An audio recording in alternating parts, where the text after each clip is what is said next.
오늘은 첫 번째 번제입니다. 한번 고백합시다. 번제. 네, 출애굽한 이스라엘 백성들은 하나님과의 약속을 쫓아서 2개월 동안 여행 끝에 마침내 시내산에 도착을 했습니다. 여기서 이스라엘 백성들은 하나님과 언약을 맺습니다. 그리고 하나님의 백성된 증표로서 하나님의 율법을 부여받았습니다. 그리고 하나님의 임재와 통치를 상징하는 지상 처소로서 이스라엘 백성들은 하나님의 명령을 쫓아서 약 6개월 동안 작업 끝에 성막을 건립했습니다. 이때가 출애굽 2년 정월 초하루였습니다. 대략 BC 1445년 1월 1일경이었습니다. 근데 이제는 이 거룩한 성막에서 무엇을 하여야 할지 알아야 합니다. 6개월 동안 성막을 지었는데 왜 지었는지, 용도가 무엇인지 모르면 안 됩니다. 또 성막을 누가 어떻게 사용하는지를 또 자세히 알아야 됩니다.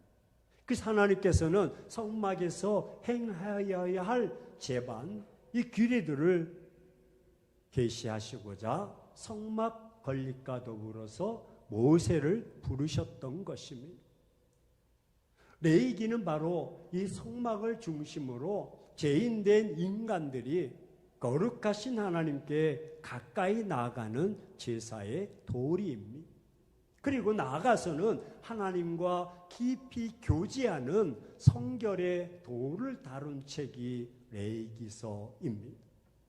따라서 레위기서는 전반부 1장부터 10장까지는 인간들이 하나님께 나아가는 제사의 도를 다룬 부분이라면, 즉 제사법과 관한 규례들입니다. 그리고 제사법은 5대 제사가 기록되어 있는데 1장부터 7장까지입니다. 그리고 제사장 제도에 대한 규례가 8장부터 10장까지 기록되어 있습니다. 번제는 단위에서 불살라지는 희생제물의 연기가 여호와께 올라가는 제사라는 의미입니다. 번제는 5대 제사가 있습니다. 가장 먼저 번제, 소제, 화목제, 속죄제, 속건제 이렇게 중심되어 있는데 가장 기본적이고 중심적인 제사가 번제입니다. 그리고 역사가 가장 오래되었습니다. 따라서 희생 제물을 잡아 드리는 단을 우리는 총칭 번제단이라고 말합니다. 하나님께서 모세에게 특별한 말씀을 주십니다. 바로 제사입니다. 하나님께서 제사를 요구하는 이유가 무엇입니까? 첫 번째 제사를 말하는데 번제라고 하는데 이는 태워 드린다는 것입니다. 왜 제물을 받으신다면 그냥 생축에 그 번제를 받지 않으시고 왜 태워서 받으실까라는 것입니다. 그리고 번제물을 태워 드리면 냄새를 향기로운 제물, 또 냄새라고 표현하고 있을까요? 하지만 짐승을 들여서 태우는 냄새는 절대로 향기롭지 않습니다. 2부 시간에 이렇게 설교하니까 어떤 친구가 삼겹살은 냄새가 좋아요, 그렇게 이야기해요. 오히려 역하고 머리까지 아파옴. 왜? 온전히 다 제가 되도록 태워드리기 때문에 그렇습니다. 그래서 일반적으로 그런 냄새를 피하려고 합니다. 근데 왜 하나님께서는 이 냄새를 받으시는 것일까? 좀처럼 이해하기 어렵습니다. 하지만 하나님께서 이렇게 제물을 태워드리는 번제를 요구하신 이유가 있습니다.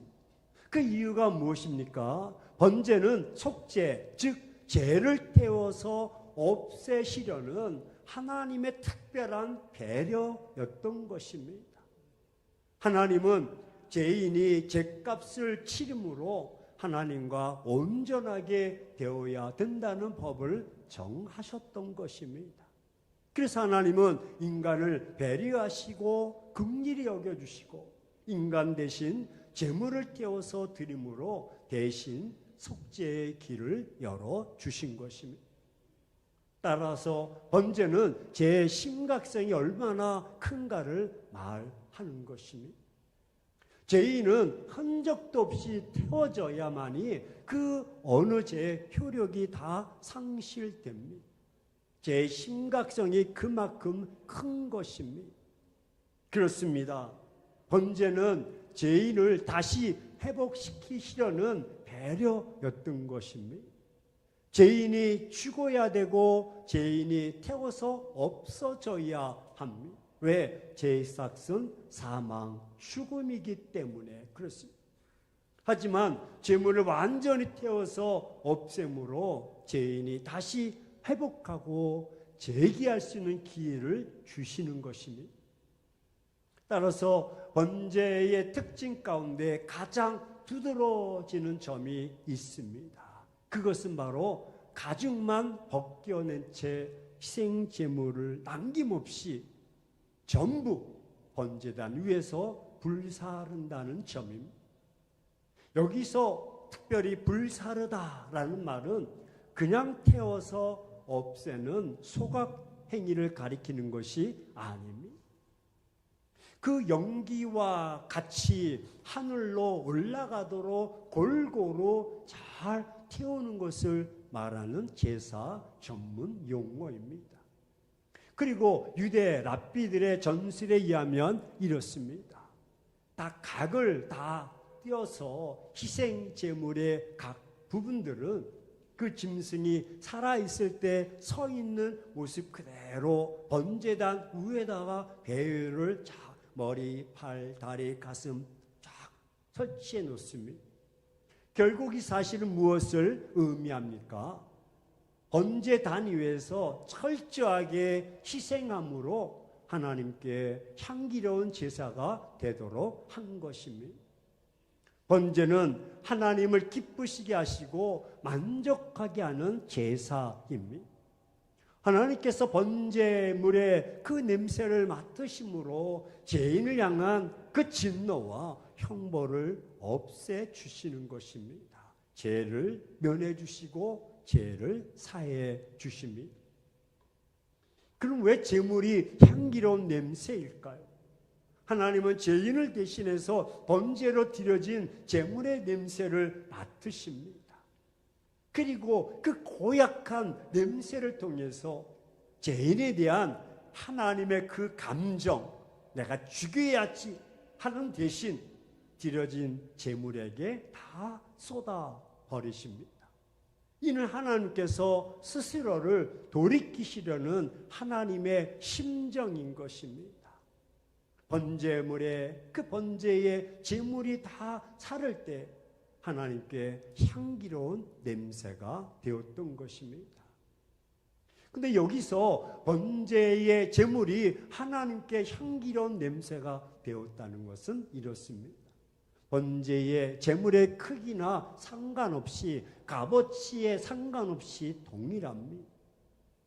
왜냐하면 값비싼 소로 제물을 드릴 때도 똑같이 하나님 앞에 향기로운 냄새가 되었고, 그보다도 싸지만 비둘기보다도 비싼 양이나 염소로 드릴 때에도 똑같이 하나님 앞에 향기로운 냄새가 되었다는 것입니다. 그렇다면 무엇 때문에 번제의 제물이 하나님 앞에 향기로운 냄새가 되었을까? 그것은 제물이 하나님의 말씀에 따라서 드려졌기 때문에 그렇습니다.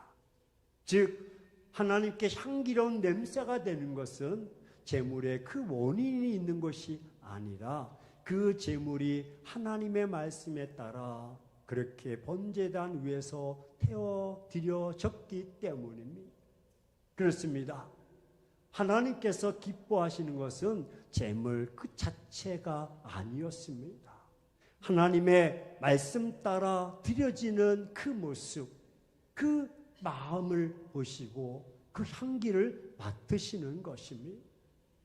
또한 번제를 드리는 절차가 있습니다. 3절, 6절, 7절에 제사장은 그는 속죄를 필요로 하는 죄인들 이렇게 직접 제물을 잡게 했습니다. 죄인이 제물을 직접 잡음으로 죄의 결과가 비참하고 심각한 것을 알게 하시려는 것입니다. 번제는 속죄를 지향하는 제사입니다. 그래서 속죄자가 안수하는 것입니다. 이렇게 제물에게, 짐승에게 안수함으로써 자기의 죄를 제물에게, 짐승에게 전가시키는 것입니다.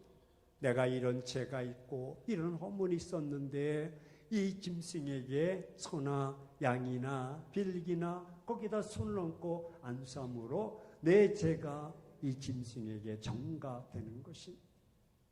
번제 제물로 드려질 생축은 따라서 흠없는 숫것이어야 합니다. 여기서 흠없는 것은 거룩한 하나님께 드려질 제물의 가장 기본적인 요건입니다. 그리고 그 제물의 완전성과 무죄성을 상징하는데 이는 장차 예수 그리스도를 의미하고 있습니다. 한편 이 흠없는 제물을 피 흘려 태우기 전에 먼저 드리는 자가 제물된 생축의 머리에 손을 얹고 안수해야만 합니다. 이렇게 안수하는 것은 자신과 제물의 연합을 상징합니다. 그래서 자신의 죄악을 그 제물에게 전적으로 전가시키는 것입니다. 그렇습니다. 안수의 행위는 연합과 전가의 의미가 있습니다. 희생제물의 머리 위에 안수함은 자신을 그 제물과 일체화시키는 것입니다. 내가 죽어야 되는데 내 대신 짐승이 죽는 것입니다. 즉 자신의 죄를 그 제물에게 모두 전가시키는 것입니다. 따라서 죄값으로 참으로 죽을 자는 바로 자기 자신인데 그 대신 그 제물이 제 짐을 지고 피 흘려 죽는 것입니다. 따라서 자신의 눈앞에서 피 흘리고 떨면서 죽어가는 그 짐승을 보면서 철저히 깨달아야 됩니다. 처참한 고통을 보면서 우리는 바로 자기 자신의 모습이어야 함을 절실히 깨달아야 하는 것입니다. 사랑하는 행복한 교회 성도 여러분, 그럼 3,500, 4,000년 전의 이야기, 우리에게도 번제가 필요할까요? IT 시대에 살고 있는 우리들, AI 시대에 살고 있는 우리들도 번제가 필요할까요? 예, 필요합니다. 우리에게도 번제가 절실하게 필요합니다. 왜냐하면 피 흘림이 없이는 제사함이 없기 때문입니다. 오늘 1장 2절에서 소나 양으로 번제를 드리라고 말씀하고 있습니다. 즉 하나님께서는 이스라엘 자손 중에서 하나님께 번제를 드리려거든 생축 중에서 소나 양으로 번제를 드리라고 말씀하십니다. 소나 양 외에도 각종 곡식과 과일도 많습니다. 비싼 향유도 있습니다. 비싼 보석도 있습니다. 그런데 하나님께서 왜 하필 생축으로 번제를 드리라고 하셨을까요? 그것은 바로 제사함을 받기 위해서는 반드시 피 흘리는 대속의 죽음이 있어야 하기 때문입니다. 그렇습니다. 피 흘림이 없이는 결코 제사함이 없습니다. 실로 희생의 피는 이스라엘 백성들이 하나님께 나아가며 제사함을 얻을 수 있는 유일한 방법입니다. 그런데 이처럼 오직 피로만 하나님께 나아가며 제사함을 얻는 것은 오직 구약 이스라엘 백성들에게만 적용되는 원리가 결코 아닙니다. 그것은 오고 오는 만 세대 모든 사람들에게 적용되는 원리입니다. 왜냐하면 지금 우리는 너무도 심각한 죄 아래서 살고 있기 때문입니다. 불신자나 신자나 누구나 다 그 죄를 끊어버리려는 힘이 점점 없어져 약해지고 있기 때문에 그렇습니다. 주변을 돌아보십시오. 여러분 눈앞에 얼마나 많은 교회들이 존재합니까? 이 숫자의 숫자만큼, 교회의 숫자만큼 교인들의 숫자도 만만치 않을 것입니다. 하지만 세상은 타락하고 심각한 죄성이 우리를 유혹하고 공격하고 있습니다. 죄가 얼마나 무서운지, 죄의 두려움, 죄와 싸우려는 노력들이 너무도 절실한 시대입니다. 우리는 죄에 대해서 심각하게 생각하지 않습니다. 하지만 이것은 매우 잘못된 생각입니다. 우리는 외적으로만 죄가 없으면 된다고 생각합니다. 하지만 재물은 겉과 속이 모두 정결해야 했습니다. 마음과 생각과 행동 모두가 정결해야 합니다. 그래서 종교개혁자 존 칼빈은 하나님 앞에서 진실이라는 좌우명을 세웠던 것입니다. 코람데오, 하나님 앞에서. 이와 같은 우리들도 외적인 죄를 범치 않게 해서서 최선을 다할 뿐만 아니라 우리 마음속에 일어나는 여러 가지 죄악들을 이기기 위해서 항상 우리를 제물로 죽여야 하는 것입니다. 그렇습니다. 우리에게 번제를 통한 회복이 절실히 필요합니다. 말씀드렸듯이 번제란 나를 드리는 것입니다. 번제란 나를 불태우는 것입니다. 번제란 내가 죽어야 하는 것입니다. 하지만 어떻게 우리는 죽을 수가 있겠습니까? 죽어서 어떻게 이 자리에 앉아 있을 수가 있겠습니까? 만약 그 죄로 인해서 생축처럼 죽는다면 우리는 수백 번, 수천 번 죽어야 마땅할 자들입니다. 하지만 여기 길이 있습니다. 여기 방법이 있습니다. 여기 그 대안이 있습니다. 그럼 어떻게 나를 드릴 수가 있습니까? 하나님께서 나를 대신해서 속죄할 수 있는 제물을 지정해 놓으셨습니다. 궁금하십니까? 그분이 바로 예수 그리스도십니다.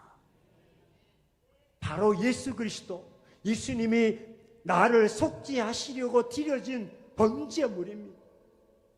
요한은 예수님이 지나갈 때 보라 세상 죄를 지고 가는 하나님의 어린 양이로다 라고 말씀. 예수님께서 하늘보좌를 버려두시고 이 땅에 오신 인카네이션 하신 것은 바로 거기에 있습니다. 저와 여러분의 죄를 속죄하시려 예수님이 받으심으로 내 죄를 속해 주셨습니다. 예수님의 희생제물이 우리를 다시 회복과 새로운 삶을 주시려는 하나님의 마음이요 하나님의 심정이었던 것입니다. 그러므로 우리는 예수님에게 모든 죄를 전가해야 됩니다. 이것이 신학적으로 회개라는 것입니다. 한번 고백합시다. 회개. 네. 철저하게 낱낱이 죄를 예수님께 전가할 때, 회개할 때 속죄가 시작이 되는 것입니다. 우리는 하나님께 예물과 예배를 드리기 전에 생각해 보아야 됩니다. 먼저 자신의 마음속에 하나님이 기뻐하시지 않는 죄악이 남아 있지 않는가를 생각해 보아야 합니다. 그리고 여전히 죄악 중에 살고 있다면 철저하게 회개하셔야 됩니다. 구약의 제사처럼 철저하게 불태우듯이 태워버려야 됩니다. 철저하게 나를 죽이는 것입니다. 그리고 죄로부터 떠나는 것입니다. 죄를 멀리하고 죄를 거부해야 하는 것입니다. 진정 우리 마음속에 있는 아주 작은 죄 하나까지라도 끄집어내서 태워드려야 합니다. 매일의 삶 속에서 아무렇지 않게 지나치는 작은 죄라 할지라도 결코 그냥 지나치지 마십시오. 그리고 다시는 그런 죄악으로 돌아가지 마십시오. 그런 우리의 삶이 하나님께서 기뻐하시는 거룩하고 향기로운 제물이 될 줄로 믿습니다. 하나님을 향해 드려지는 예물 또한 하나님을 기쁘시게 하는 삶이 될 것입니다. 그러기 위해서는 우리 날마다 드려진 자의 삶을 살아야 됩니다. 우리 날마다 불태워지는 삶을 살아야 됩니다. 여러분, 이것 아십니까? 이미 나는 죽었습니다. 예수님이 십자가 위에서 내 죄를 속해 주신 그 순간 저와 여러분도 죽었습니다. 그러니까 옛생활을 청산하지 못한 각오를 가지고 사는 것은 어쩌보면 불신앙일 수 있습니다. 이런 삶은 예수님의 죽음을 헛되게 하는 것입니다. 따라서 자신의 죄성을 굴복시켜야 됩니다. 자신의 죄성이라 우리 속에 가지고 있는 강한 죄성, 분노, 거짓말 등 죄악 죄성이 가지고 있는 것이죠. 왜? 연약하기 때문에 늘 무너집니다. 아직까지 남아있는 죄성 때문입니다. 이제부터 철저하게 회개하셔야 합니다. 그래야만 하나님을 기쁘시게 할 수가 있고 그래야만 하나님께 향기로운 삶이 될 수가 있습니다. 하나님을 기쁘시게 해드릴 수가 있습니다. 나는 하나님 앞에 고약한 냄새를 드릴 수밖에 없습니다. 예수님의 중심의 삶을 살아야 하는 것입니다. 사랑하는 행복한 교회 성도 여러분, 예수님 중심의 삶을 살아갑시다. 그것은 바로 철저하게 회개하는 것입니다. 나는 드려지는 삶, 즉 내가 재물처럼 죽어진다는 사실을 알아야 됩니다. 그러므로 자신의 정체성을 잊어버리지 말고 세상과 결별하는 싸움을 해야 하는 것입니다. 절대로 나 자신의 생각대로 행동하고 하고 싶은 대로 살아가서는 안 됩니다. 우리 자신은 하나님 앞에서 완전히 죽었습니다. 우리는 하나님 앞에서 자신을 고집해서는 안 됩니다. 언제나 하나님께서 원하시는 향기로운 삶으로 살아가시기를 축원합니다. 하나님께서 무엇이라고 말씀하시든지 귀를 기울이는 삶을 살아야 됩니다. 왜냐하면 그것이 하나님께 드려진 거룩한 산제물이 된 성도의 바른 삶이기 때문입니다. 하나님은 지금도 이런 자를 찾으십니다. 그리고 그를 용서하시고 정결하게 하시며 축복하기를 원하십니다. 우리 좌우 사람에게 다시 한번 처음 인사했듯이 당신에게 향기가 납니다. 네, 고약한 향기입니까? 뷰티풀 향기입니까? 이제는 우리가 예수 그리스도로 말미암아 고약한 향기는 다 정화시키고 그리스도의 향기가 있기를 주의 이름으로 축원합니다. 그러기 위해서는 결단합시다. 이제부터 하나님께 철저하게 죄를 회개하고 고백합시다. 우리의 회개는 이제 번제의 정가입니다. 예수님께 정가하는 것입니다. 따라서 철저하게 회개함으로 자신을 불태워드리는 거룩한 산제물이 됩시다. 회개함으로 자아는 죽고 하나님만 드러냅시다. 바울이 고백한 대로 나는 날마다 죽노라. 오직 하나님만이 나타낼 수 있도록 회개함으로 거룩한 산제물이 되시기를 축원합니다.